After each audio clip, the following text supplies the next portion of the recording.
আসসালামু আলাইকুম। কেমন আছেন সবাই? আশা করি আপনারা যে যেখান থেকে আমার ভিডিওটি দেখছেন সবাই ভালো আছেন, সুস্থ আছেন। আপনাদের দোয়া এবং ভালোবাসায় আমি অনেক ভালো আছি। আজকে আবারও একটা নতুন ভিডিও নিয়ে আপনাদের মাঝে হাজির হয়ে গেলাম। আশা করছি আপনারা সম্পূর্ণ ভিডিওতে আমার সাথেই থাকবেন, কেউ ভিডিও স্কিপ করবেন না। তো আজকে একটা টিভি কার্ড আনা হয়েছিল দারাজ থেকে। সেই টিভি কার্ডটা আমি আনবক্স করলাম। আসলে টিভিটা অনেকদিন ধরে বাসায় ছিল, কিন্তু আসলে তখন প্রয়োজন ছিল না অতটা, তাই লাগানো হচ্ছিল না। এখন একটু খুব প্রয়োজন বলে লাগানো হচ্ছে বলতে গেলে।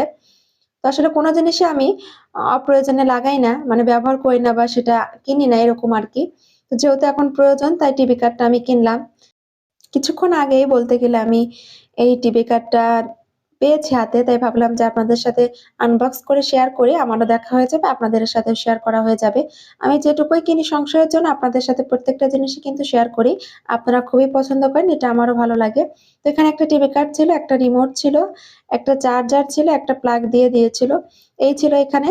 তো সমস্ত কিছু আমি এখন টিভির সাথে লাগিয়ে আপনাদের সাথে শেয়ার করে দেখিয়ে দিব। এই তো এখন এখানে কিন্তু টিভিটা আমাদের সেট করা হয়ে গেছে। এখন আমরা এই টিভি কার্ডটা লাগাবো। টিভি কার্ডটা কিভাবে লাগালাম সেটাও কিন্তু আপনাদেরকে দেখিয়ে দিব। এখন আপনাদের ভাইয়াই কিন্তু এসব করবে। আমি শুধু ভিডিও করব আসলে। আমি তো এসব কিছু বুঝি না বলতে গেলে। এখানে টিভি কার্ডের সাথে প্লাগটা লাগিয়ে দিল। আসলে তারপর চার্জারের মতো যেটা ছিল সেটাও লাগিয়ে দিল। সমস্ত কিছু লাগানো হয়ে গেলে আমরা এটা টিভির সাথে সেট করে দিব। সেট করে কিভাবে কি করলাম সেটাও দেখিয়ে দিব। আসলে রিমোট যেটা দিয়েছিল সেটার সাথে কিন্তু ব্যাটারি ছিল না। সেটা কিন্তু ব্যাটারি আমাদেরকে কিনে নিতে হয়েছিল। টিভি কার্ডটা দিয়ে সেট-টেট করে রিমোটের সাথে ব্যাটারি সবকিছু সেট করে এখন আমরা টিভির সাথে লাইনটা দিয়ে দিব। লাইনটা কিভাবে দিলাম সেটাও দেখিয়ে দিচ্ছি। এখানে টিভির নিচে একটা প্লাগ আছে। প্লাগের সাথে এটা সেট করে নিতে হবে। এখনো পর্যন্ত যারা আমার ভিডিওতে একটা লাইক কমেন্ট করেননি, প্লিজ একটা লাইক দিয়ে কমেন্ট করে দেবেন। আর সম্পূর্ণ ভিডিও আমার সাথেই থাকবেন। ভালো লাগলে অবশ্যই আমার চ্যানেলটিকে সাবস্ক্রাইব করে দিতে পারেন। এই তো প্লাগ দিয়ে টিভি কার্ডটা আমি সুন্দর করে সেট করে দিলাম। এখন টিভিটা অন করে আপনাদেরকে দেখিয়ে দিচ্ছি। এখনো কিন্তু অনেক ফাংশন সেট করা বাকি আছে, যেহেতু নতুন টিভি আজকে ১ম লাগানো হলো, তাই এখনো অনেক কিছু বাকি আছে। পরবর্তীতে আপনাদের সাথে সবকিছু সেট করে শেয়ার করে দিব। তো এখন আপাতত ইউটিউবটা সেট করে নিলাম সামনে। এটার ভিতরে অনেক ফাংশন আছে, সেটা সামনে আনতে হবে। আর কি আজকে কিছু টিপস আপনাদের সাথে শেয়ার করব। সংসারে জীবনে কিভাবে টাকা সেভ করবেন বা সঞ্চয় করবেন সেই ৫ টি টিপস আমি শেয়ার করব। এই ৫ টা টিপস যদি আপনি আপনার জীবনে প্রয়োগ করেন বা ফলো করেন, অবশ্যই আপনি বছর শেষে কিন্তু অনেকটা অ্যামাউন্ট সেভ করতে পারবেন। কেউ ভিডিওটা স্কিপ করবেন না। এই ৫ টি টিপস অবশ্যই ভালো করে শুনুন। আপনার জীবনটা বদলে দিতে পারে এই ৫ টি টিপসই। তো চলুন ১ম টিপসে চলে যাওয়া যাক। আপনি মাসিক যে বেতনটা পান, এই বেতনটা পাওয়ার পর কিন্তু আমরা সবাই কিন্তু মাসিক বাজেট থাকে আপনাদের, যে বাজার করার বা যেকোনো জিনিস করার কিন্তু একটা লিস্ট থাকে। তাই আমাদের মেইনলি ফোকাস দিতে হবে যে মাসিক বাজেট লিস্ট করা। আমাদের কিন্তু সারা মাসে অনেকটা খরচ হয়ে যায় টাকা। সেটা যদি আমরা একটা লিস্টের মাধ্যমে করে সেটা খরচ করি, তাহলে কিন্তু এর থেকে আপনি টাকা সেভ করতে পারবেন। আমি আরেকটু ভালোভাবে বুঝিয়ে দিচ্ছি যে আপনি প্রত্যেকটা জিনিস যদি লিস্ট করে তারপরে হিসাব করে নেন যে আপনার কত টাকা বাজেট লাগবে আর কত টাকা লাগবে মাসিক বাজারে, সেটা যদি লিস্ট করে নেন, এর মাঝেও যদি আপনি দেখলেন যে না এটা না হলেও চলবে বা এটা কম হলেও চলবে, এরকম করে কিছু টাকা কিন্তু আপনি সেভ করতে পারবেন। তো ২য় টিপস হচ্ছে বেতনের কিছু টাকা সেভিংস করা। তার মানে এটা বোঝাচ্ছে যে আপনি যদি ১২,০০০ টাকা বেতন পান বা ১৫,০০০ টাকা পান, এখান থেকে যদি আপনি ৫০০ বা ২,০০০ টাকা সেভ করেন, তাহলে কিন্তু এখান থেকে বছর শেষে কিছু টাকা কিন্তু সেভ করতে পারবেন। মানে এটা আপনি মনে করবেন যে এই টাকা আপনি বেতন পানইনি। এমনভাবে সেটা সেভ করতে হবে। আমি বেশিরভাগ ক্ষেত্রেই আমি যে টাকাটা সেভ করি, আমি মনে করি যে এই টাকা আমি বেতন পাইনি বা আপনাদের ভাই এই টাকা বেতনই পায়নি। যে টাকা আছে যেমন মনে করেন ৳২,০০০ আমি সেভ করেছি, এই ৳২,০০০ বেতন থেকে বাদ দিয়ে দিই। মনে করি যে আমি ৳১০,০০০ আপনাদের ভাইয়ের বেতন পাই, এই ৳১০,০০০ দিয়ে আমাকে সারা মাস চালাতে হবে। তাহলে যে টাকা আপনি সেভিংস করলেন, সে টাকাটা কিন্তু আপনার সেভিংস হিসেবে থেকে গেল। এই টাকাটা যদি আপনি বছর শেষে হিসাব করেন, তাহলে কিন্তু বড় একটা অ্যামাউন্ট হিসেবে থাকবে।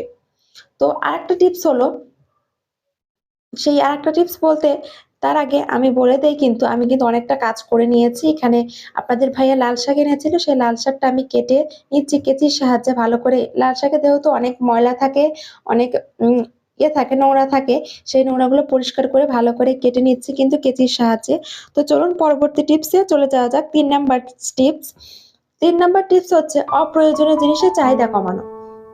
অপ্রয়োজনীয় বলতে আমাদের কিন্তু অনেক সময় অনেক কিছু শখ করে যে এই জিনিসটা যদি হতো আমার, বা এই জিনিসটা যদি কিনতে পারতাম আমার খুব ভালো হতো, আমার ঘরের সৌন্দর্য বাড়তো। কিন্তু আমি কিন্তু প্রথমে একটা কথা বলেছি আপনাদেরকে, যে টিভিটা কিন্তু অনেক আগেই আমার বাসায় ছিল কিন্তু আমি লাগাইনি, কারণ আমার তখন প্রয়োজন ছিল না। তখন আমি লাগালে হয়তো আমার অপ্রয়োজনীয় হিসেবে থাকতো। টিভি কাটটা কিন্তু কিনেছি আমি, এটা কিন্তু টাকা দিয়ে কিনতে হয়েছে।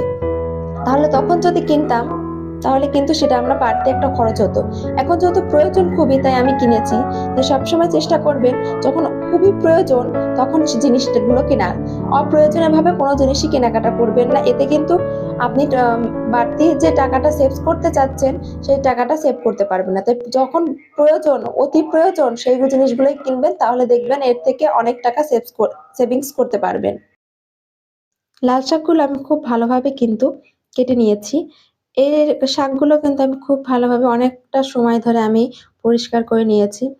অন্য শাক হলে আসলে এতটা পরিষ্কার করার দরকার হয় না, কিন্তু লাল শাকে কিন্তু অনেকটা পরিমাণ ময়লা থাকে।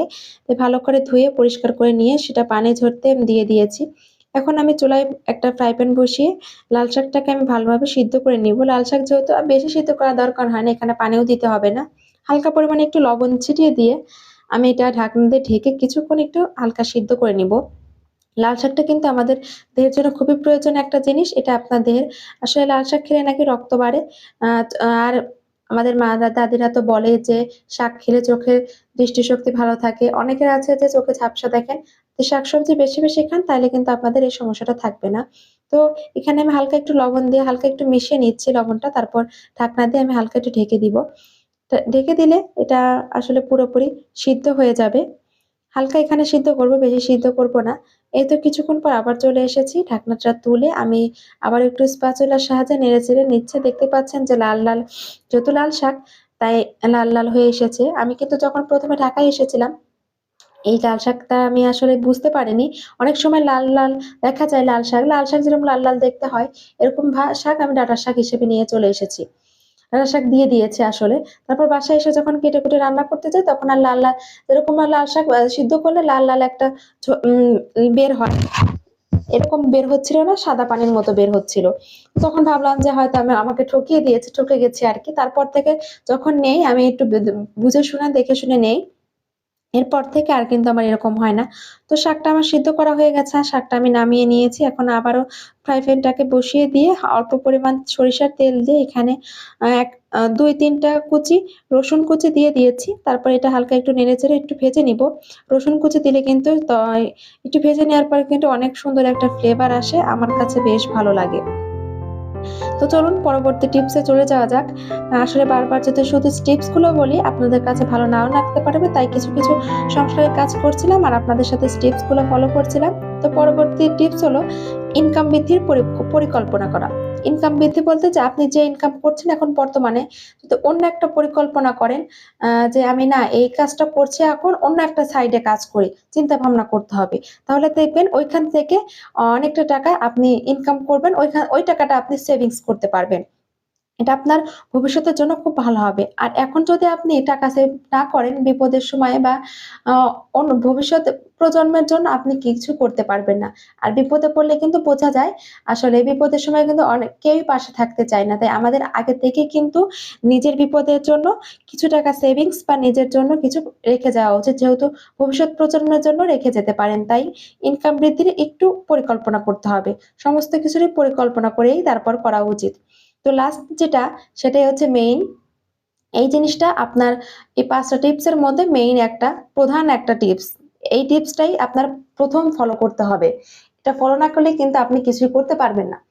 মেইন টিপসটা হলো নির্দিষ্ট একটা লক্ষ্য তৈরি করা। আপনার যেকোনো জিনিস করতে গেলে কিন্তু একটা লক্ষ্য থাকতে হবে। আপনি লক্ষ্য ছাড়া কিন্তু জীবনে কিছুই করতে পারবেন না। ধরুন আপনি বাসা থেকে বের হলেন, কোথায় যাবেন সেটা আপনি জানেন না। সারাদিন যদি আপনি ঘোরাফেরা করেন, মেইন যেটা জায়গায় যাবেন সেটা কিন্তু আপনি যেতে পারবেন না। কারণ আপনি তো বাসা থেকে বের হওয়ার সময় লক্ষ্য স্থির করেননি। আপনি যদি বাংলাদেশেও ঘুরে আসেন তাও কিন্তু আপনি সেই জায়গায় যেতে পারবেন না। তাই আপনি বাসা থেকে বের হওয়ার আগে আপনাকে চিন্তা করতে হবে যে আমি কোথায় যাবো বা কিসের জন্য আমি বাসা থেকে বের হচ্ছি। তাই আপনাকে যেকোনো জিনিস করার আগে একটা লক্ষ্য স্থির করতে হবে। আমি কি করব, কিভাবে কি করব সেই পরিকল্পনাটা আপনার মাথায় থাকতে হবে।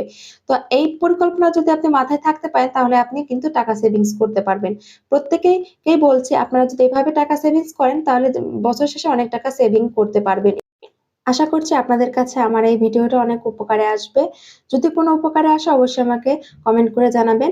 আজকের মতো আমার ভিডিও এখানে শেষ করছি। সবাই ভালো থাকবেন, সুস্থ থাকবেন। আল্লাহ হাফেজ।